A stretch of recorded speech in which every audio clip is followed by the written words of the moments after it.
The jungle, full of hidden dangers, creepy crawlies and predators. Not you, Diddy. It's a treacherous place, and when two Dutch tourists disappeared in the Panamanian jungle in 2014, investigators were baffled until their camera turned up.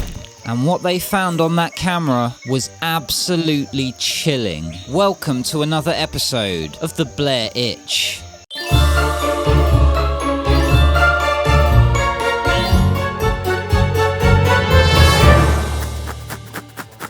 Welcome to The Blair Itch, the show that scratches that spooky stories and true crime itch that you just can't find the right cream for. Today, we're heading over to the jungles of Central America, Panama to be specific, to find out what happened to two Dutch tourists who disappeared after taking a hike on a sunny Tuesday morning. So grab yourself a beverage, maybe a packet of biscuits, because this one is crazy. This is the story of Kris Kremers and Lisanne Froon. Kris Kremers and Lisanne Froon were two ambitious young women from Amersfoort in the Netherlands. Kris, at 21, was known for her outgoing and artistic personality. She loved photography, and she had a natural curiosity for exploring new cultures. Lisanne, at 22, was more reserved. She loved hiking and was a passionate volleyball player. Like many university students, they had decided to take a gap year and travel, and together they planned a journey to Panama that they hoped could combine sightseeing with volunteer work. Over the course of 6 months, they would save enough money between them by working at a local cafe together to make the trip a reality.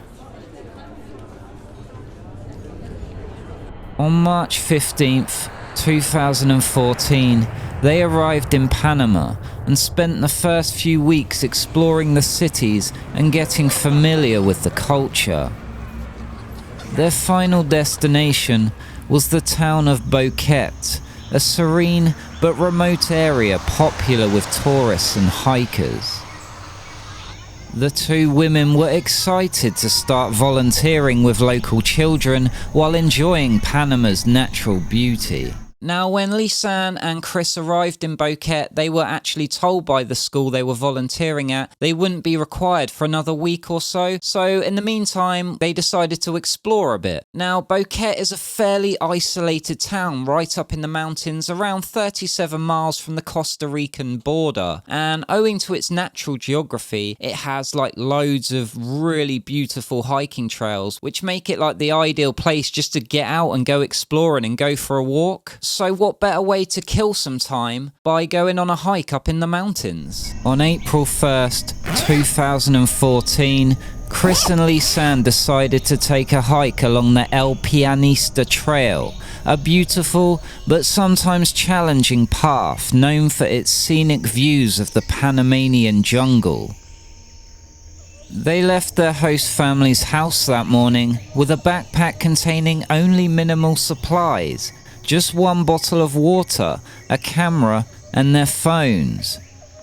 Given the trail's length and difficulty, this light packing was strange, but could easily be explained by the inexperience of the two girls. Also coming with them on this hike would be the host family's pet dog. The last known sighting of the two was around 11 a.m. that day as they were seen entering the trail. Later that night, however, the host family grew concerned when their dog returned without the two hikers. The following day, they missed a meeting with a local guide who was scheduled to take them on a walking tour of the village, and this triggered alarm bells. By April 3rd, search parties were organized, but the thick jungle and steep trails made the search efforts incredibly challenging. Despite an intensive search by local authorities, rescue teams, and even Dutch specialists who flew in, no trace of Kris or Lisanne was found for over 2 months.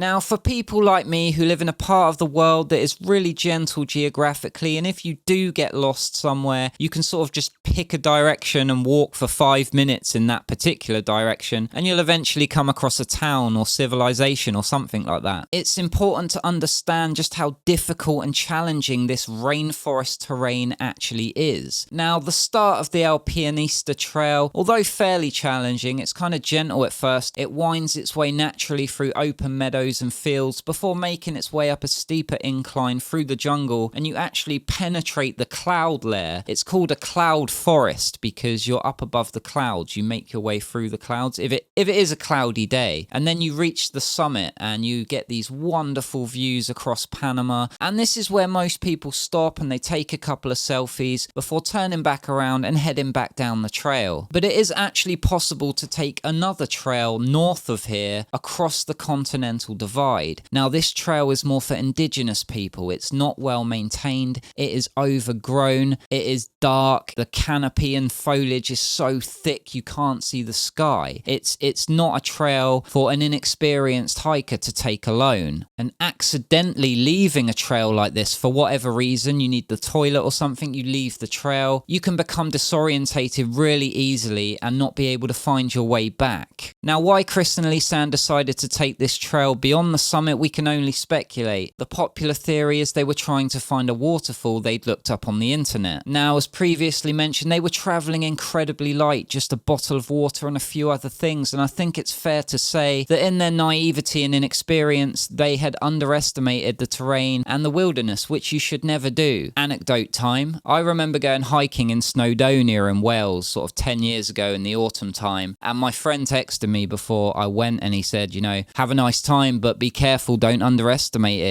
There's still mountains at the end of the day. And I was like, it's the UK, how bad can it actually be? We were scrambling up this rock face at the time, and this storm blew in, and there was thunder just booming around with flashes of lightning, and I was being pelted by hail, and I just couldn't see a thing. So I just curled up in a ball, sort of rocked back and forth and just, cried. I didn't actually cry, but well, maybe I did a little bit. My point is, this place is hazardous. It's full of bugs and creepy crawlies, hidden cliffs and ravines, large cats even, like panthers and stuff. These two girls were woefully underprepared. On June 14th, 2014, a local indigenous woman stumbled upon a blue backpack near the banks of a river about 8 miles from the starting point of the hike. The backpack contained some personal items, which confirmed it belonged to Kris and Lisanne. Inside were 2 pairs of sunglasses, $83 in cash, both women's passports, a water bottle, Lisanne's camera, and both of their phones. Curiously, everything was dry and neatly packed. Around the same time, Kris Kremers' jean shorts were also discovered on a narrow strip of land between 2 fast-flowing tributaries. The people who found the shorts said they found them zipped, folded, and placed on a rock high above the water. This raised suspicions, and the phones proved to be both disturbing and intriguing clues for investigators. Now, for the first time in this case, investigators were able to start piecing together a timeline of events by looking back through the girls' phones. For the first few days, Kris and Lisanne made several attempts to call emergency services, 112, the European emergency number, and 911, the Panamanian emergency line. However, due to the lack of call reception, none of these calls connected. Lisanne's phone ran out of battery on April 5th, but Kris's iPhone showed signs of being powered on and checked intermittently until April 11th. Police also discovered that on April 6th, several unsuccessful attempts were made to unlock Kris's phone with an incorrect PIN number. Now this was intriguing enough and suggests to me that sadly, Kris was likely dead or otherwise incapacitated by April 6th, but it was the camera that provided the most disturbing evidence. The first set of photos were innocent enough, showing the girls on their hike on the morning of April 1st. They both appeared happy, and nothing was amiss. The last photo, taken in daylight, was taken showing Kris looking out into the jungle, perhaps a hint of unease on her face. Then, about a week later, came a series of nearly 90 photos taken in the dead of night.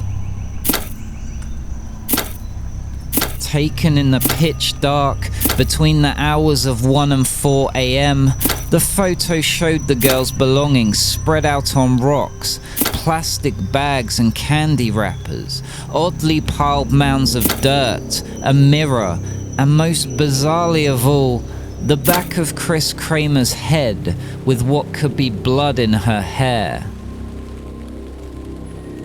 These nighttime photos raise many questions. Were Kris and Lisanne attempting to signal for help? Were they marking their location? Or was someone or something else with them? Now, I think it's fair to say that the photos are really creepy, no matter what their purpose is. But the thing that really set tongues wagging was when police came to examine the camera, they found that photo 509 had been permanently deleted from the camera's SD card. This can mean one of two things. Either Kris or Lisanne deleted the photo, or someone else did. But why? They didn't bother deleting any of the other photos of just the sky and the ground and the strange plastic bags and stuff, so why delete this one in particular? Did it show something incriminating that someone didn't want us to see, for example? We'll never know, but this extra layer of mystery has only fueled the imagination of armchair sleuths everywhere. The case has inspired countless theories, each more haunting than the last. One popular theory suggests that Kris and Lisanne may have become disorientated and lost, possibly injured, and resorted to desperate measures to survive. Given the difficult terrain and their limited supplies, it's plausible they could have wandered for days, unable to find a way out of the dense jungle. But others argue there's more to the story. The organization of the backpack and the creepy nighttime photos have led some to suspect foul play. This has raised questions. Could someone have been pursuing Kris and Lisanne? Or is it possible they encountered someone in the wilderness who did not have good intentions? Eventually, after multiple searches in almost impossible terrain, investigators were finally about to get a breakthrough.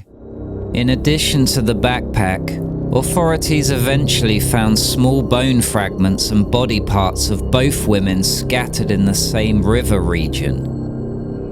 Lisanne's foot, found still inside her boot, was in a relatively preserved state, while Kris's bones were scattered and oddly bleached, unusual given the humid jungle environment.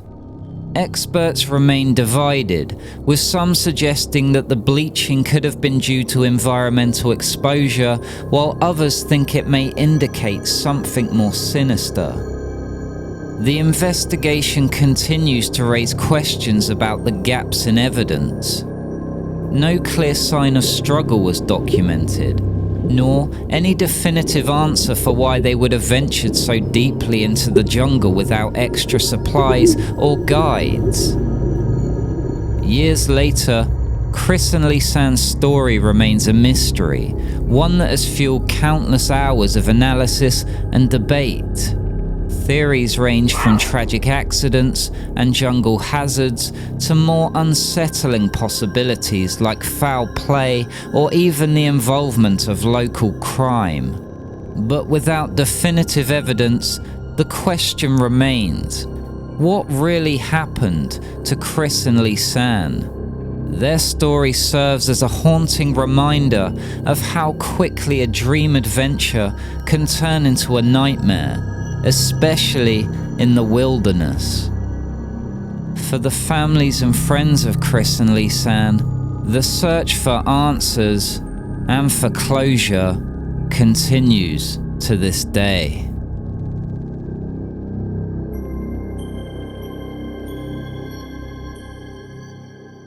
This case is absolutely haunting, and it's one that's stayed with me ever since I first read about it a few years ago. And I think all the theories, they're very plausible, which makes it a very fascinating case to debate and talk about. My personal theory, for what it's worth, is the girls were on the trail. For whatever reason, they left the trail. They then could not find their way back to the trail. Now, instead of staying put, which would have been the safe and sensible option, they thought, we'll try and find our way back. And they actually inadvertently went further off the trail and into the jungle, and they became completely lost. Now, eventually around April 6th, I think Kris potentially suffered a serious injury, or perhaps even died. Maybe she fell off a cliff or something like that, off a waterfall.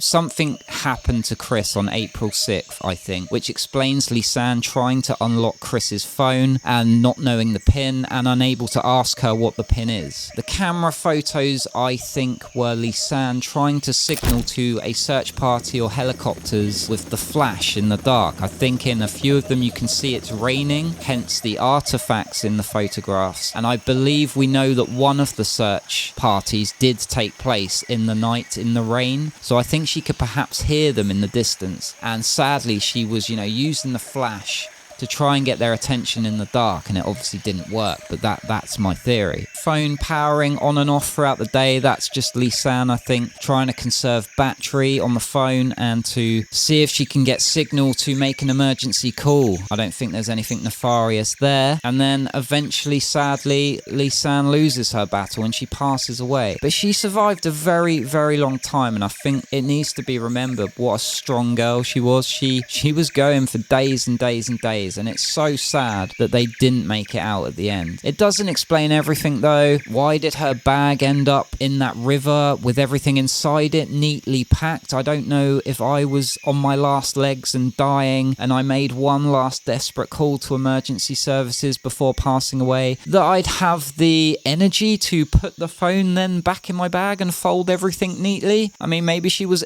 super organized, but I don't think I would have done that. So I don't know. It is weird. Let me know what you think down in the comments. What are your theories on this case? I'd love to hear them and have a chat with you about them, because it's really interesting to me. It's a sad case, and it just goes to show how easy it is to find yourself lost in the wilderness. And, nature doesn't have feelings. It doesn't care. It doesn't care about you, or if you've been good for Christmas. It is harsh, it is hard, it is dangerous, and you could quite easily end up like Kris and Lisanne. So please, next time you're out in the wilderness, be careful and have your wits about you. And until next time, guys, take care of yourselves, and I will catch you in the next one. Thank you for watching. Peace.